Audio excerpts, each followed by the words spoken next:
চলো পিকু। মম, আমরা কোথায় যাচ্ছি? সেটা গেলেই দেখতে পাবে, এখন কথা না বলে এসো। মম, পাপা যাচ্ছে না? আমরা তো ঘুরতে যাচ্ছি, তাই না? পিকু, একদম এভাবে জেদ করবে না। আমরা এই বাড়ি ছেড়ে চলে যাচ্ছি, আর শুধু তুমি আর আমি যাচ্ছি। এসো। কেন? কোথায় যাচ্ছি আমরা? পিকু, এত প্রশ্ন করো না, কিন্তু তুমি মার খাবে। পাপা, পাপা, দেখো না মামা আমায় নিয়ে যাচ্ছে। আমি যাব না। পাপা, পাপা, পিকু, পিকু, পাপা, পিকু, পাপা। পাপাকে ডাকছো কেন? পাপা বিজি আছে, বিয়ে দিয়েছে। চলো বলছি। পাপা, পাপা। দাঁড়াও।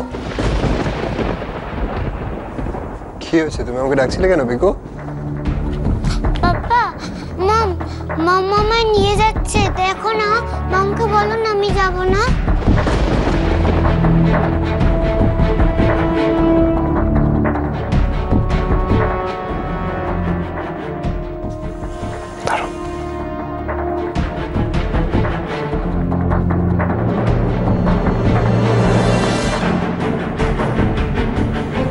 আপনারা কোথায় যাচ্ছেন?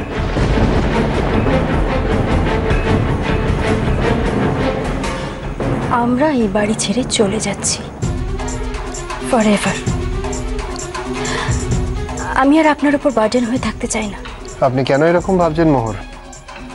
আপনি একটা কোম্পানিতে চাকরি করেন, আপনি স্যালারি পান, আপনি নিজে একজন ইন্ডিপেন্ডেন্ট মানুষ।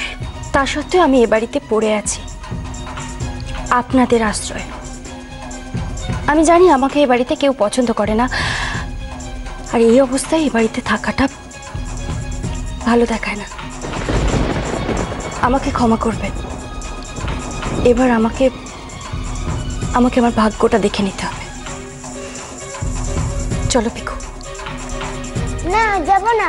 আমি পাপার কাছে থাকবো। পাপা ভালো, তুমি খারাপ। পিকু, এবার কিন্তু তুমি বড্ড অসভ্যতা করো।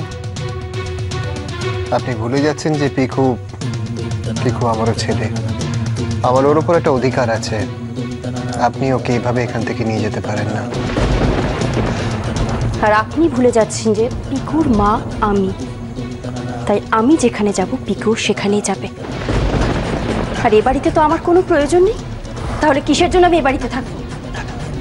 এ বাড়িতে আমার ইচ্ছে অনিচ্ছের কোনো মূল্য নেই।